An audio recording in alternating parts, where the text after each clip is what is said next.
Okay, wonderful. Perfect. So now we are going live, joined by our YouTube audience. Thanks everybody for being here once again. This is See Through with me, Achita Gopi, your host, or really like expedition leader. You know, you ever go on a safari and you just have one person who's like courageous enough to lead the safari?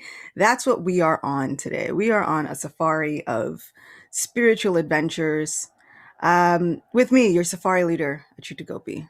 Much better than having to be a host, right? Take some of the pressure off. Today is all about how hearing the pastimes of our Lord and our supreme bestest friend will give solace to the soul, which I feel is something that we are in desperate need of. But in order to get started, I thought I'd sing a little bit. Why not? So we'll just be singing simple Hare Krishna.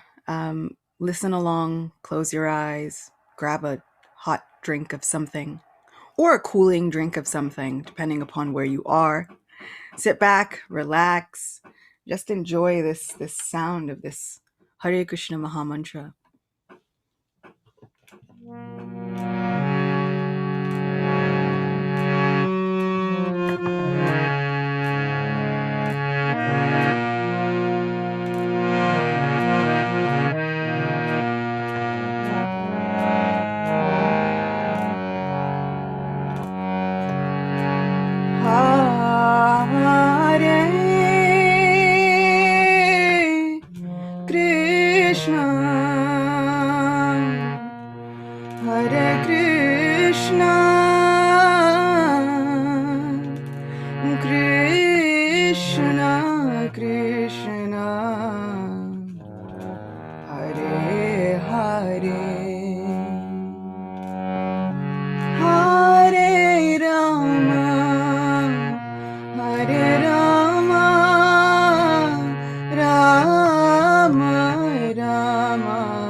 Shri Radha Govinda Dev Ki Jai. Kali Yuga Dharma Shri Harinam Sankirtan Ki Jai. Which was just a really, really fancy way of saying victory and glory to this singing spirituality, which has the power to kind of deliver the mind from any and all troubles. So thank you. Thank you for being here with me. Excited to get started. We are reading from Krishna book. We've been reading from Krishna book and we'll continue reading from Krishna book and just kind of exploring how this Krishna book is able to give us the best blessings in our lives. How this adventure with our spiritual best friend is able to give us the best blessings, the best guidance, and the best comfort for our lives. So if you'd like to read along, there is a link for an online Krishna book database, and all of Srila Prabhupada's books have been made available online through the database website. So if you feel as though you would like to know more about Srila Prabhupada or read more of Srila Prabhupada's books, but you don't know how, there's no excuses. The internet has made everything possible for everyone. So there will be a link in the chat boxes, either on Patreon or also on YouTube. If one of our friends could put that in that chat box, I'd be so appreciative. And then we'll embark on our journey. In this journey, we have a special incantation which automatically brings us to this spiritual divine realm. And we spoke about it last week on our podcast. And this invocation invokes Lord Vasudev. Why is Vasudev important? Vasudev is known as the guide of consciousness, the protector of the heart, the one who is able to lead our minds exactly where we need to be so that we can get the best messages out of today's session. So with that, we will start with our incantation. Om Namo Bhagavate Vasudevaya. Om Namo Bhagavate Vasudevaya. Om Namo Bhagavate Vasudevaya. And with those sacred mantras now in our pocket, we are ready to begin. So we've been reading through the introduction, and this introduction for Krishna book is quite long. Why such a long introduction? And I've been reflecting on that for a couple of sessions now. Why such a long introduction? For this introduction within Srimad Bhagavatam, this is a summary of the 10th canto. So the 10th section, which means we have 9 other sections filled with loads and loads of chapters on so much spiritual philosophy. So because we do not have those 9 cantos, those 9 sections with us in this Krishna book summary, we have a nice long introduction, which kind of catches us up on where things are, who people are, and the characters that we'll meet, the kinds of adventures that will go on. So here Srila Prabhupada is trying to catch everybody up in a very, very abridged fashion on what's been happening so far in the previous 9 cantos. So we've been speaking about the genealogical family tree of Krishna. And we are starting with the paragraph. Let's see if I can make my font just a little smaller.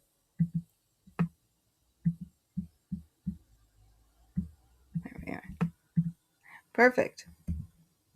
So we're starting with a paragraph which is describing what Krishna's family tree looked like. Srila Prabhupada had mentioned that Sri Krishna often appears in a warrior capacity as a Kshatriya. And these warriors are so important because they are the government. And so because Krishna often comes to reestablish the principles of religion and give a revamp, right, a reboot to societal structures, he often comes in the governmental class of people, the administrative class of people, so that he can perform that goal to the fullest extent. Srila Prabhupada says, there is a long list of kings of the Yaduvamsha, or the Yaduvansh. depending upon your pronunciation.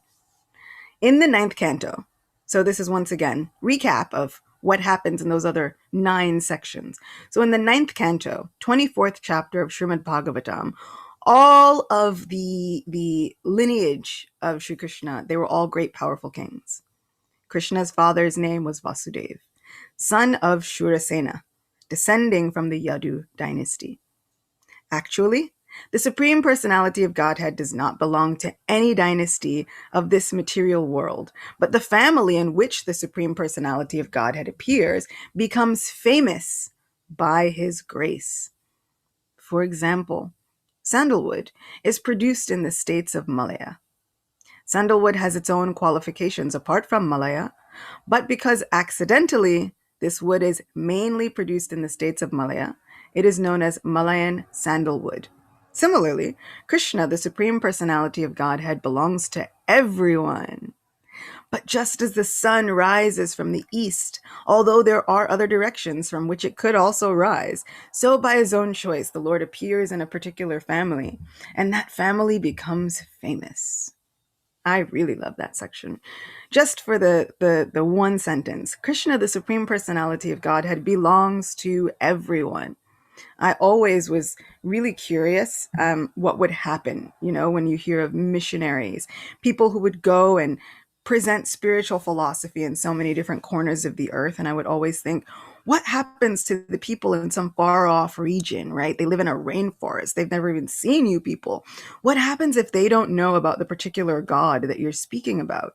And sometimes in other religious traditions, you hear the fate of those people who are unfortunate just to have the knowledge, right? And they say, well, nothing can be done. Sorry. It's all a wrap for them. No saving them. And I always felt a little bit like, oh, how can this be? But here we have Srila Prabhupada saying, Sri Krishna belongs to everyone. It just so happens that as the sun rises in the east, it just so happens that the sun is there, right? But the sun is everywhere on the earth. The sun belongs to every single place. There is not a corner that somehow or other the sunlight won't reach, unless you get into the depths of the bottom of the ocean. I just saw a documentary about that, about how the sunlight starts to not filter down. But still, what's amazing is that even in those places, Krishna will find a way. How amazing is that? How wonderful is our Krishna? So here we get not condemnation, but we get a promise. Krishna belongs to everyone. Doesn't matter where you are. Doesn't matter if you've even never heard of Krishna. Still, this Krishna belongs to you. And this Krishna is looking out for you. What I also like is that through the sheer appearance of Krishna in the lives of a particular family, that family becomes famous. Just imagine what happens in our lives. When Krishna makes his appearance in our lives, automatically, by our connection with Krishna, everyone has that potential for becoming famous through their devotional service, through the service that they can offer others, just by what is coming naturally from the heart. And I always thought that was pretty cool, because you don't have to try and be somebody else. You don't have to try and live up to the standards of that particular influencer or that particular spiritual guru or guide, right? Just what's coming naturally in connection with service and with Krishna, automatically we have the ability to become all that is wanted. There's nothing lacking or missing. So, we're going to continue.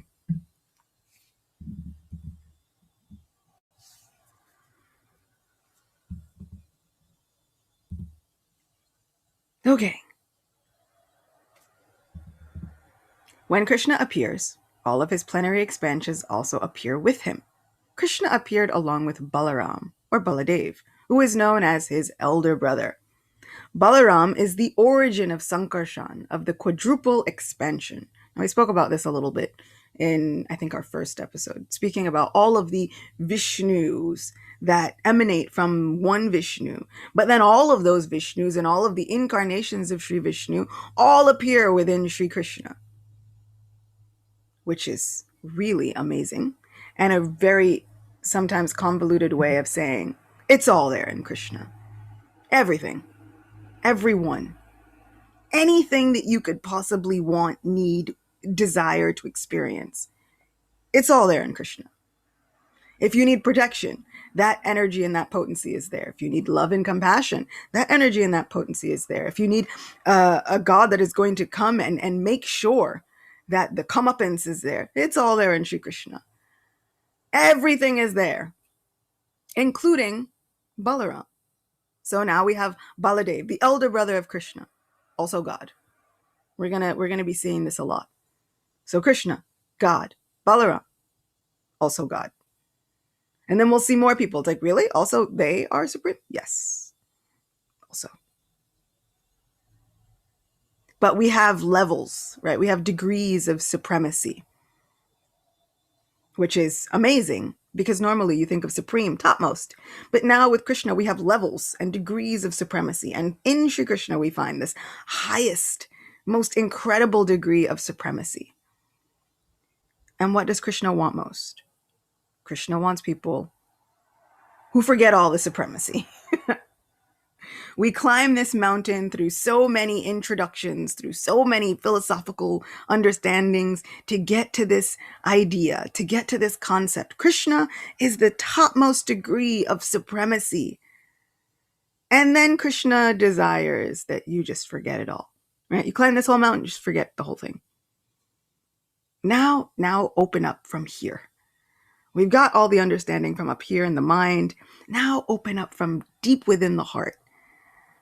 And let's have a relationship, not based on what can you give me, God? And therefore I'll love you and cherish you and worship you. But now it's, what can I give you? Oh, my friend. And that relationship between us, that connection becomes worshipable. It becomes worthy of being cherished. So I've kind of written a poem. And the idea is, do I have that courage?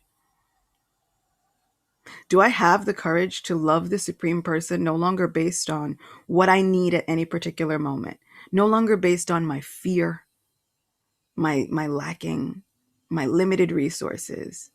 No longer based on me calling out for help all the time. And that's the only time I connect with my best friend. But do I have the courage to love the Supreme Person now based on the love that we share? This unlimited, unbreakable connection that we share. Can I have the courage just based on that?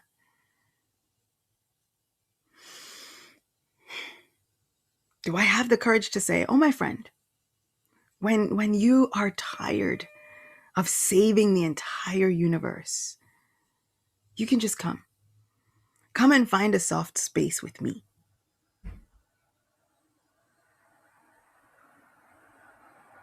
It's a question worth asking ourselves. It's a question worth pondering over on our spiritual path, just to see how far our spirituality has come. Do I now call my friend just when I want to vent about my life? Or do I call my friend always just to say, how are you? How's it going? My sister had a practice with a particular deity that she loved. And this deity was the great protector, Nrsingadev. It's a manifestation of Lord Vishnu's incredible potency, his heroism, his valor, shown as half man, half lion, arriving on the scene to protect a 5-year-old boy. A story that, if you stick with me, we will get to in the spring. My spring. May-ish. So she had such a great love for this manifestation of Lord Nrsingadev. But she would often write letters to Lord Nrsingadev, but in the mood of, oh, my friend, everyone comes to you all the time, asking for certain things, yearning for protection. Maybe it's been a hard day for you. And if it's been a hard day for you, then you can know that you can just come here and just gain a little bit of solace. You can just relax. You don't have to think about all the things on your agenda. You don't think about all the people you have to save. You can just be. And gain a little bit more momentum for the coming adventures where you go back off and save unlimited amounts of people. And I always thought that that was one of the sweetest things I'd ever heard. This huge, massive protector, because he's big and tall and strong and unlimited. But what if? What if that person also desires just to rest a little? Can we be that space? Can we open our hearts to be that space? So that's what I feel like comes with knowing, loving, getting an idea of who Krishna is. Krishna is the one where he says, no, I might be God, but also if there's a thunderstorm, I'm going to run for my mom. And his mother no longer says, oh, but you're God, get up. Get it together. Pull yourself together. Now the mother of God says, oh, no, this is my child. And my child's afraid of thunder and lightning. Come, let me hold you close. And this mother is not asking anything from Krishna, not begging for him to protect her or give her money or anything like that. She's just loving her child. This love is kind of what I'm after. This love is the basis of this entire podcast, where we can become more authentic, more transparent. And why are we on this path to becoming authentic and transparent? Because it's the quickest way to this loving, amazing relationship with the divine. Okay, so carrying on. So Balaram is the origin of Sankarshan, of the quadruple expansion. Very, very fancy title. Balaram is also the plenary expansion of Krishna. In this book, the attempt will be made to show how Krishna appeared in the family of the Yadu dynasty and how he displayed his transcendental characteristics. This is very vividly described in the Srimad Bhagavatam, specifically the 10th canto, and the basis of this book will be Srimad Bhagavatam. The pastimes of the Lord are generally heard and relished by liberated souls. Those who are conditioned souls are interested in reading fictional stories of the material activities of some common man. Narrations describing the transcendental activities of the Lord are found in Srimad Bhagavatam and other Puranas. But the conditioned souls still prefer to study ordinary narrations. They are not so interested in studying the narrations of the pastimes of the Lord Krishna, and yet the descriptions of the pastimes of Lord Krishna are so attractive that they are relishable for all classes of men. There are 3 classes of men in this world. One class consists of liberated souls. Another consists of souls of those who are trying to be liberated. And the third consists of materialistic men. Whether one is liberated, or is trying to be liberated, or is even grossly materialistic, the pastimes of Lord Krishna are worth studying. Liberated souls have no interest in materialistic activities. The impersonalist theory that after liberation one becomes inactive and needs hear nothing does not prove that a liberated person is actually inactive. A living soul cannot be inactive. He is either active in the conditioned state or in the liberated state. A diseased person, for example, is also active, but his activities are all painful. The same person, when freed from the diseased condition, is still active, but in the healthy condition, the activities are full of pleasure. Similarly, the impersonalists manage to get freed from the diseased conditional activities, but they have no information of activities in the healthy condition. Those who are actually liberated and in full knowledge take to hearing the activities of Krishna. Such engagement is pure spiritual activity. So we've got a lot of fancy terms in there. We've got so much going on. We've got like 3 classes of people. We've got liberated, halfway liberated, and totally not liberated. And where do we fall in there? And I feel like at the end, one of the most amazing things that Srila Prabhupada does in this section is something that Krishna often does within Bhagavad Gita. Lots and lots of terms. lots and lots of classes, loads of classification. And just when you think, what in the world, what am I supposed to be doing with all this? How do I even begin to understand this? What does this mean for me? At the very, very end, we get, it means the same thing for everybody. The same thing for everybody, whether you are considering yourself materialistic, halfway liberated, all the way liberated, not so liberated, kind of liberated, mostly liberated, 80% liberated, whatever it is,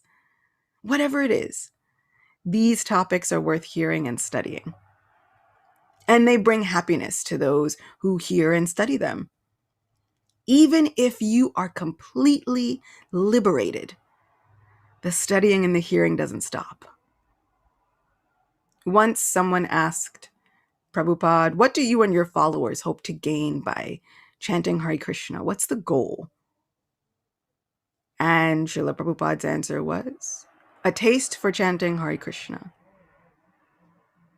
The goal of chanting Hare Krishna is to chant more Hare Krishna. Why? Because it gives us such a direct connection to that loving source that we are all looking for.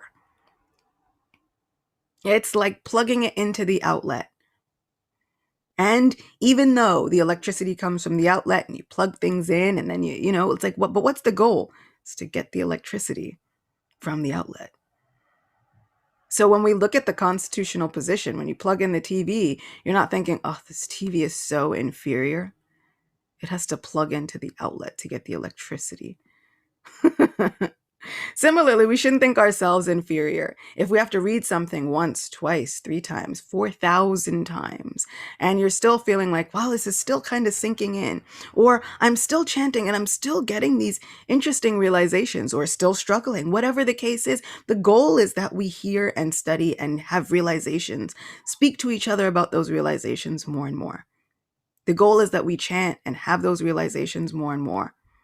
It's not that, oh, we're doing this spiritual activity, and the goal is one day that we will become masters who no longer need the spiritual activity.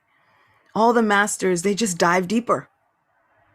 They just dive deeper and deeper. There's always more to know and discover about Krishna and about our relationship with Krishna.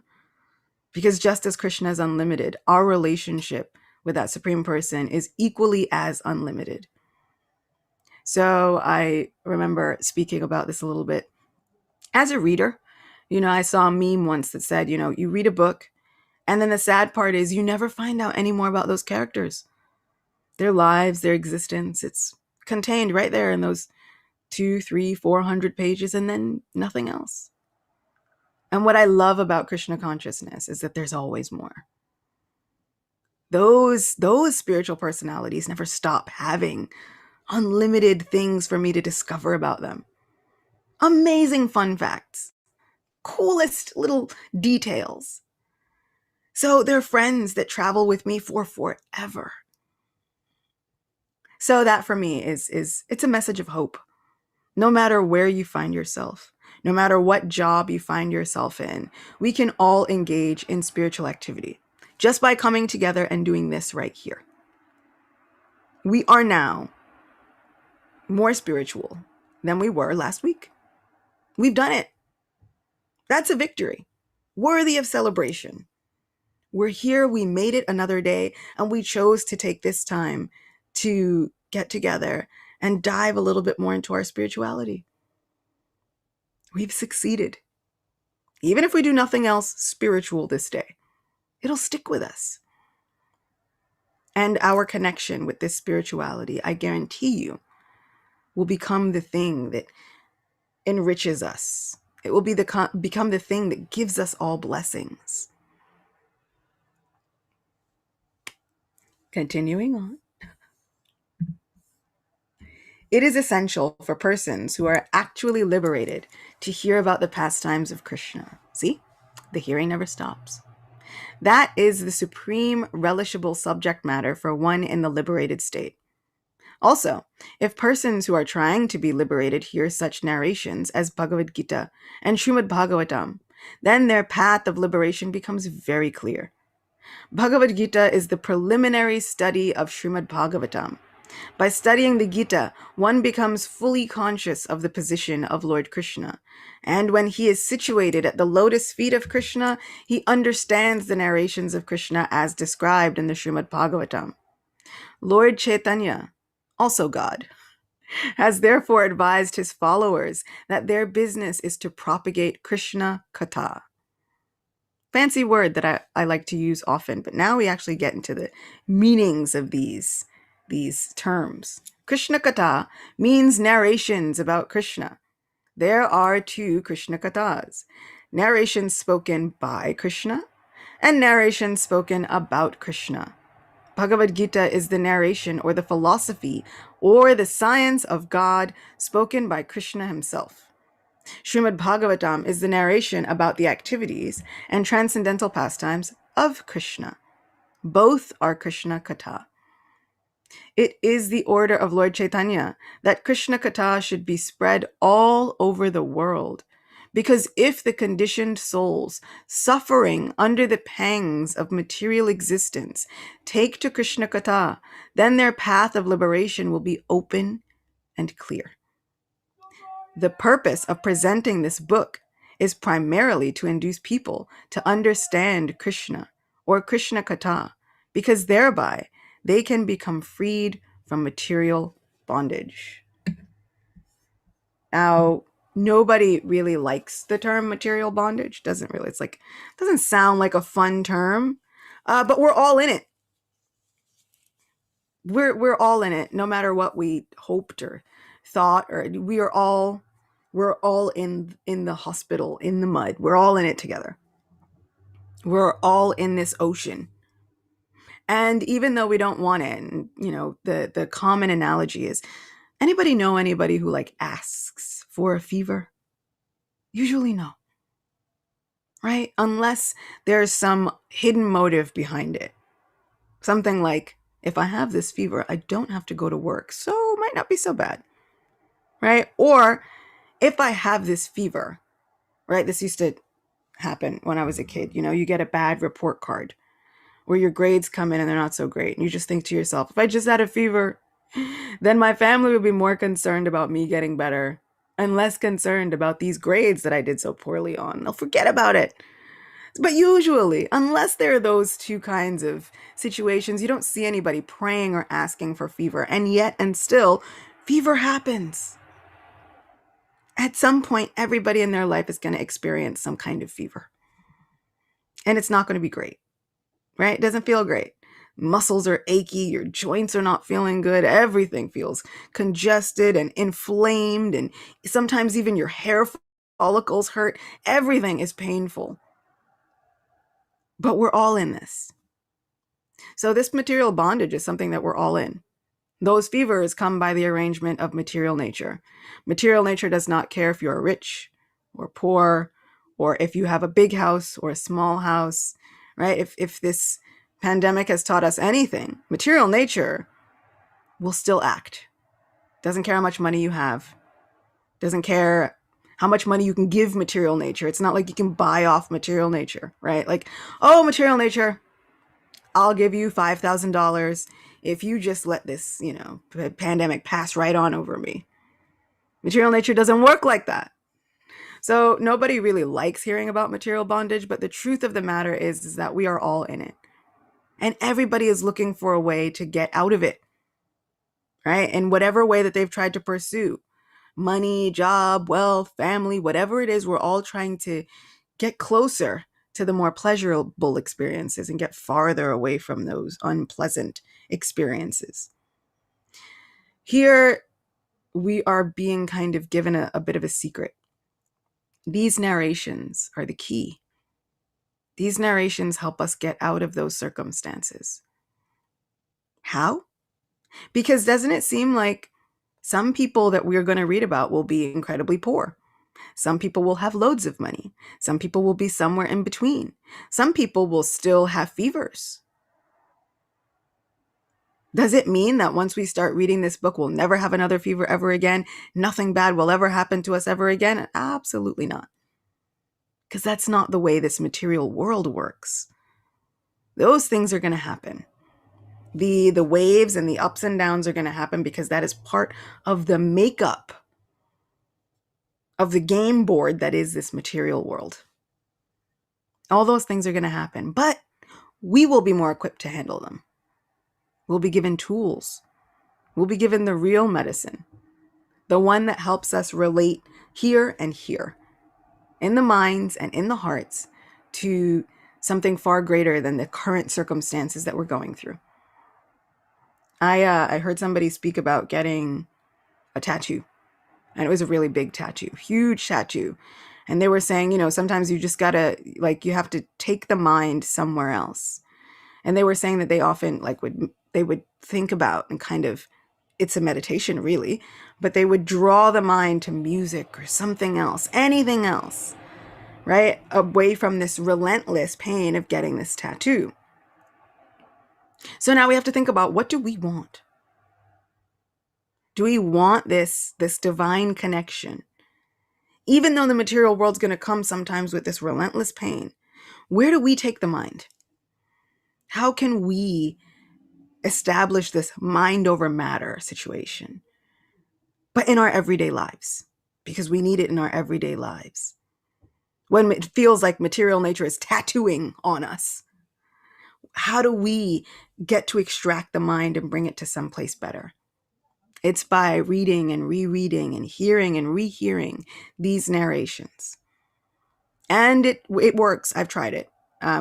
Whenever I am sick, the most sick, the sick where it's like can't move, can't get out of bed, can't do anything else, I will put on a series of lectures.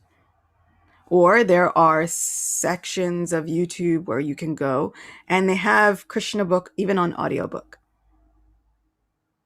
And they have people just reading it to you. And I'll put those on because somehow or other I am unable to focus on anything else. But in those moments, I can just let my mind go there. And it helps. It works. So if you are one of those scientific people, make the experiment. When you feel as though you are going through the rough times, even if it doesn't seem like, it's like, but the bills aren't going to get paid, Achyuta. How can you tell me that just listening to Krishna book is somehow going to make it better, that I have to figure out how to pay the bills and figure out how to make ends meet, all these things. And you're telling me I should go and listen to stories? Yes. Yes. Because worrying about it for that hour was also probably not going to solve the issue either. But taking that hour and taking those times to listen to these spiritual narrations, what I've found is that Krishna speaks to me when I'm least expecting it. Sends those messages when I'm least expecting it, but when I desperately need it. So when I make the effort to shift my mind from this consciousness of I have to do everything, I have to do everything, I have to pay the bills, I have to make it happen.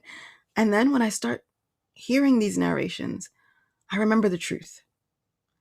I'm not in charge. Making ends meet, I'm never going to be able to make it to my satisfaction. There's always going to be something more that's needed, always going to be something more involved. But I have divine help. And I can and should call on that divine help as much as possible. So I must schedule in those times just to hear for 20 minutes, 30 minutes even. If you can't give the full hour, it's fine. 30 minutes. I must give those times to just hear. Because those messages are invaluable. I don't get to choose how Krishna wants to communicate. And so however he wants to barge his way into my life, my job is to make that pathway clear and open, see-through, transparent, so that he can barge into my life. Give me a little message. Remind me that he's here and that he belongs to everyone, which means that he belongs to me. And that all is not lost.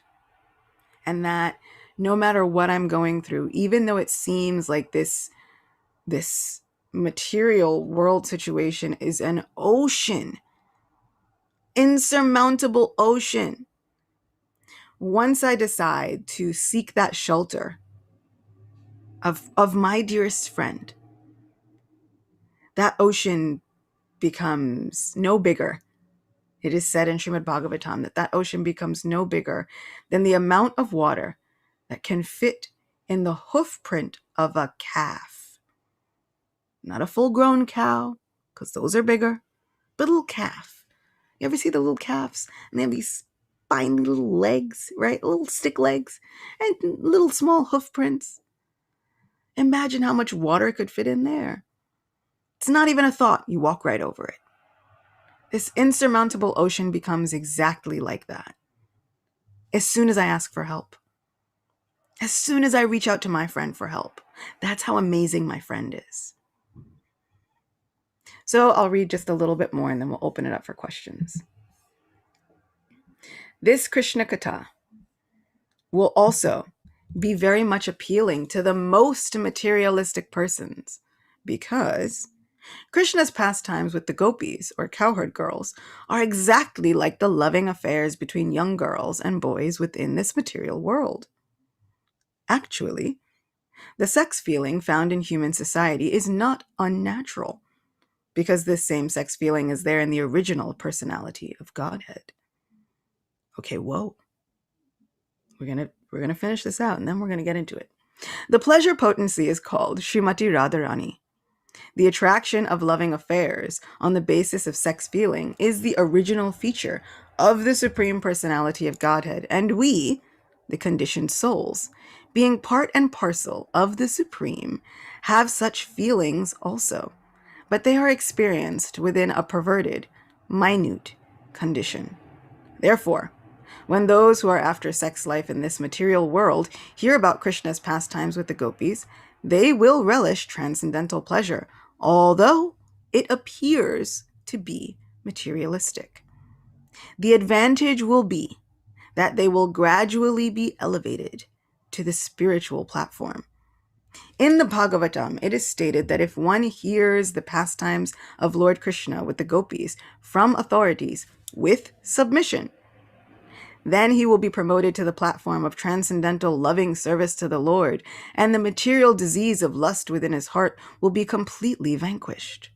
In other words, it will counteract the material sex life.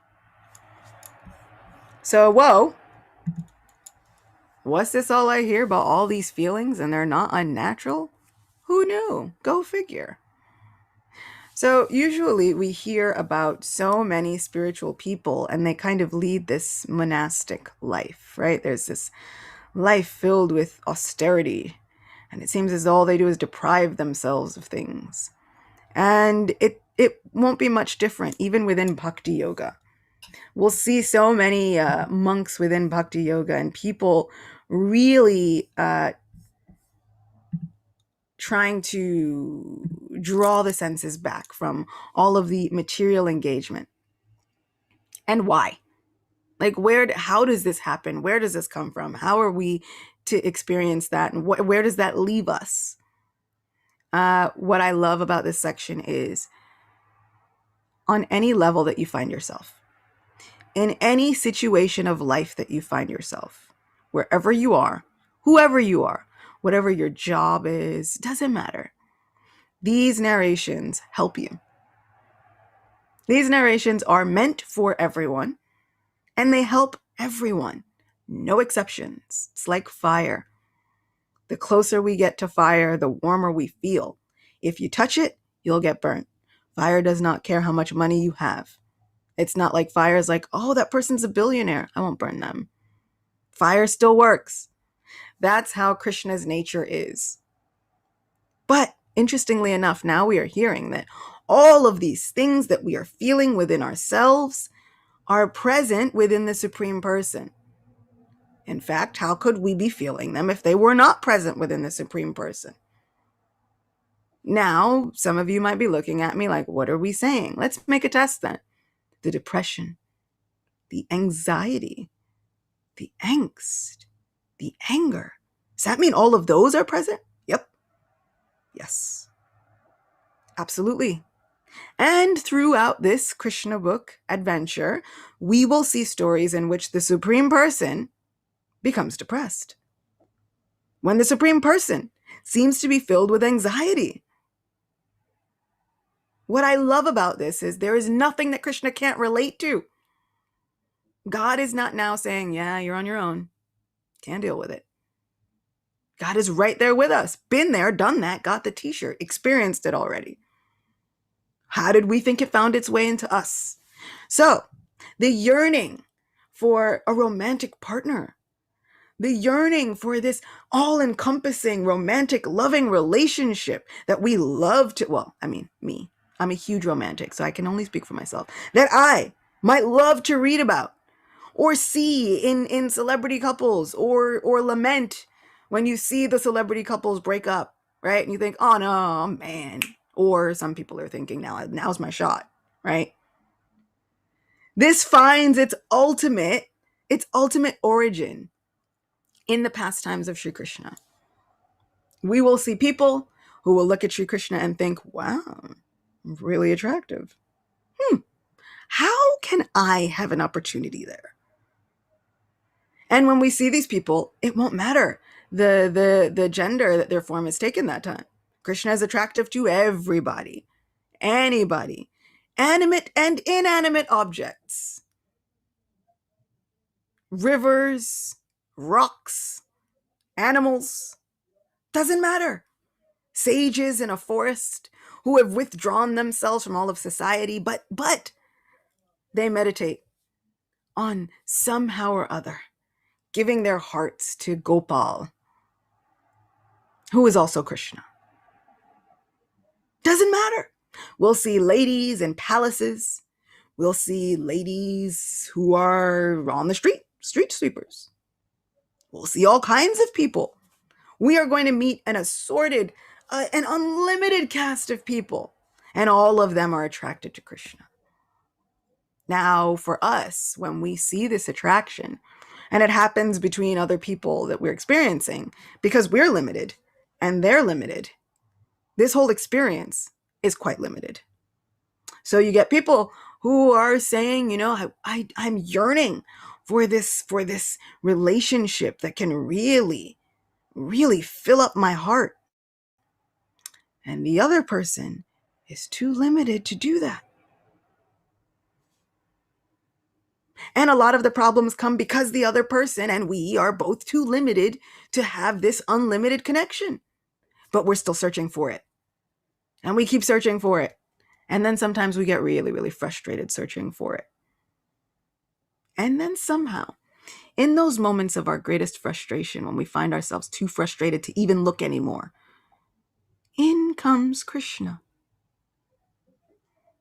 With unlimited pastimes, with pastimes that give us hope, with pastimes that fill us with romance and adventure and heroism and valor and chivalry. Amazing pastimes that make us laugh and make us cry and sometimes make us angry. Krishna, why are you treating your people like this? What is going on? But these pastimes that keep us riveted, waiting and eager and hungry for the next pastime. Because Krishna is unlimited.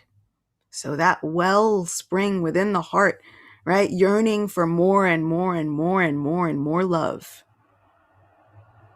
can find its fulfillment in hearing these narrations and hearing about these pastimes. Whether you are a spiritual person or not, whether you just came to hear a great story, doesn't matter. Still starts acting on us. In Bhagavad Gita, in a purport, Srila Prabhupada makes a really cool analogy that I've always kind of taken with me. And he says that even if someone who's an alcoholic, right, addicted, completely sold out to drinking, is drinking and thinks Krishna said he is that wonderful taste of all liquids. So Krishna too must be present in the enjoyment that I get from drinking. Srila Prabhupada says, starting even with that thought will gradually purify the person.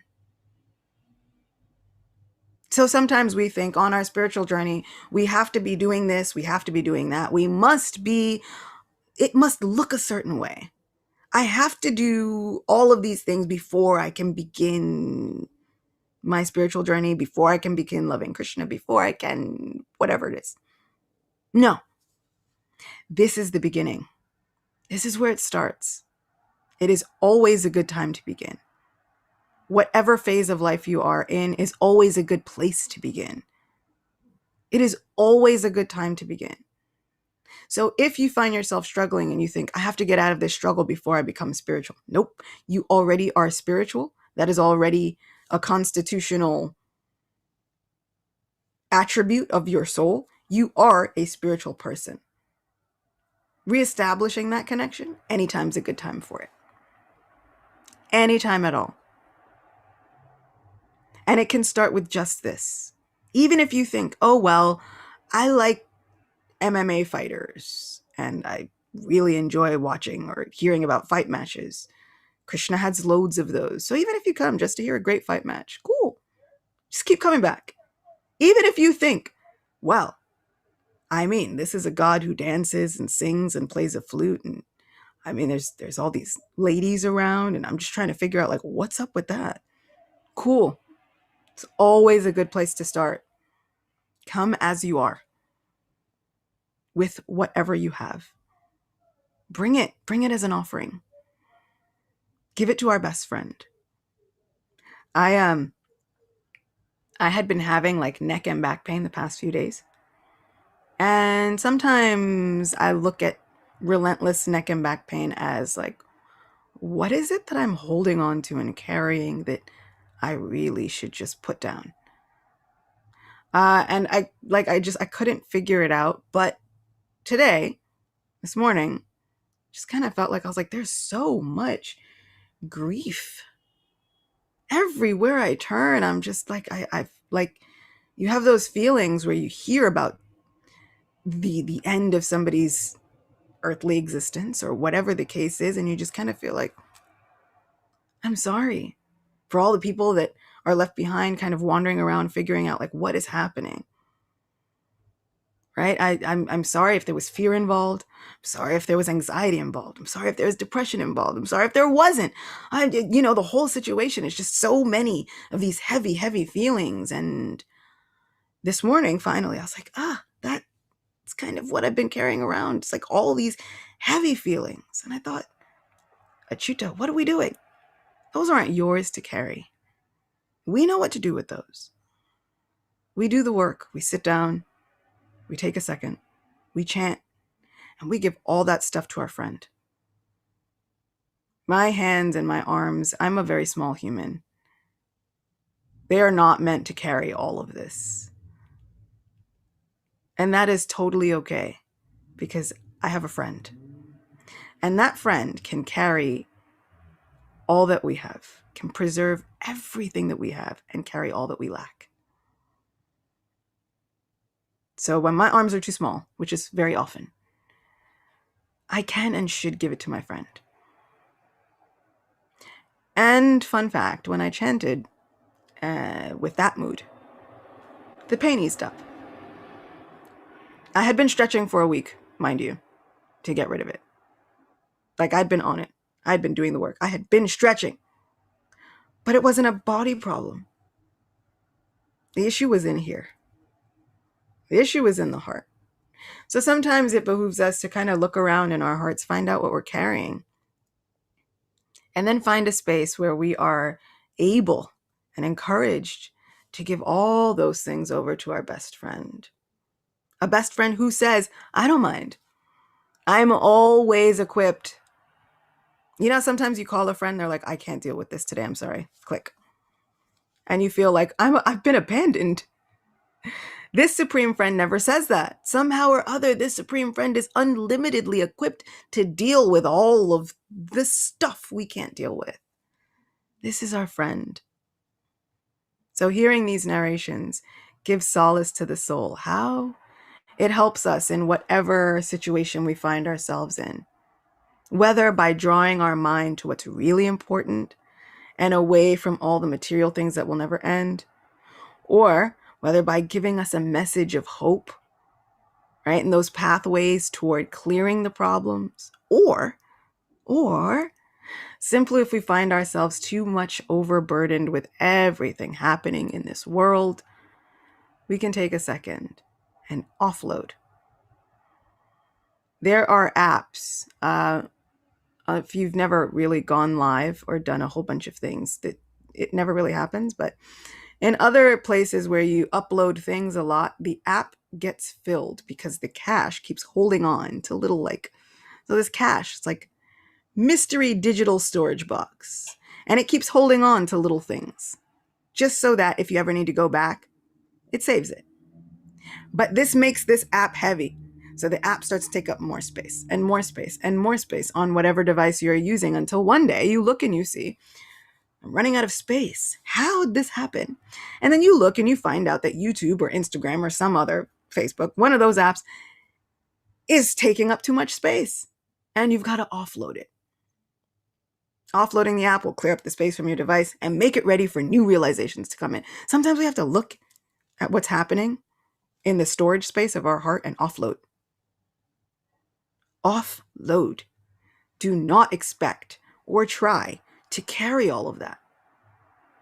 It's not ours to carry, nor is it within our capacity to carry it all.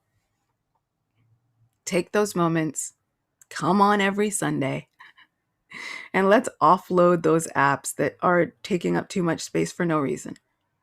Let's give all of it to our dearest friend and hear a really great story in the meantime. So now I have to open it up to discussion. I love hearing from all of our friends, whether they are in the Patreon room or on YouTube, even though sometimes the Patreon room, they get kind of a more preferential treatment. Sorry. If you also want preferential treatment, you have to join Patreon. I've got a lot of room for people, just so. Can I ask you a question? Yes, please. Okay. You have the greatest stories that you tell, and I'm always like, oh my gosh, where is that from? Do you get them mostly from the oh my gosh, not the Bhagavad Gita, but the Srimad? See, I can't. Yeah. Is that where you get them, or you just is like? Would that be my next step? Would be to go there to read those stories because they're just amazing. They're so great. It depends. Some of the analogies have come from Bhagavad Gita, but so many stories, they come from Srimad Bhagavatam. And there are several versions of Srimad Bhagavatam available. So there is a Srimad Bhagavatam version available also on Vedabase because Bhagavatam is several books long, especially with the commentaries. So those purports, right? There's several books long. So you can read up on the Vedabase website. And there you can kind of get a gist because they'll also give you the overview of the full chapter. Because sometimes when something is like interrupting things, my mind goes off on whatever tangent. And then I come back, I'm like, oh, who's talking to whom? What's happening? So sometimes it's great to get an overview of the full chapter and read a full chapter and then get a chance to like read through all those commentaries. And I really do recommend reading through the commentaries, even if you have to take like Bhagavatam in two lanes. So on one hand, you might read like all the whole chapter. And then in another month, you go through each verse with the commentaries. But also you can still keep reading along the whole full chapter. So you get the story because some chapters, they'll continue and they'll leave you on a cliffhanger. And it's like, this 5-year-old child's about to die. What's gonna happen? It's like next chapter. And a lot of commentaries later. So sometimes it's really good to just read through the story. There is an abridged version done by Purna Pragya. And there is a website called Touchstone Media. So if you Google Touchstone Media, that Srimad Bhagavatam version, they have, I think they even have it maybe on ebook. I have to double check. But they definitely have that version available for you to buy on hardback, hardcover. And that's one that has kind of changed my whole existence, because Srimad Bhagavatam sometimes has been very difficult for me to get through. There's a lot of philosophy in there, but that one tells it in story form, but even keeps some of the important points that Srila Prabhupada would point out. So it's a really great undertaking, very delicious, awesomely juicy, lots of great stories, and in a story form. There's also so lots of resources. There's also an author named Krishna Dharma, and he and his wife have been going through and making like a narrative version of Srimad Bhagavatam, section by section, so canto by canto. So they've been doing a really wonderful job of making that happen. Um, there are some really difficult sections of Srimad Bhagavatam that make my brain hurt because they deal a lot with mathematical calculations that I do not understand. And having that narrative version, canto by canto, helped me get through those sections. So I have read it side by side, and they're really good with putting in exactly which verses, exactly which references they're referring to. So well done. Really, really well done. It's the kind of stuff that makes me want to write. And I am currently working on it, novelizing the novels, because each story could be its own 300-page novel. And I feel like if I've ever, since I was 8, I wanted to be a writer, but this is why. So if I can keep on trying to bring those adventures, and Premamala has very, very, very tiny, tiny, minute sections where we've seen bits and pieces of that, but my hope is to expand on them in a big way so that each section can be its own novel. But yes, loads of resources, dive into it, because those first 9 cantos are really, really cool. And you hear about so many people. And because we're starting with Krishna book, maybe we don't get all of it, but yes, please dive in.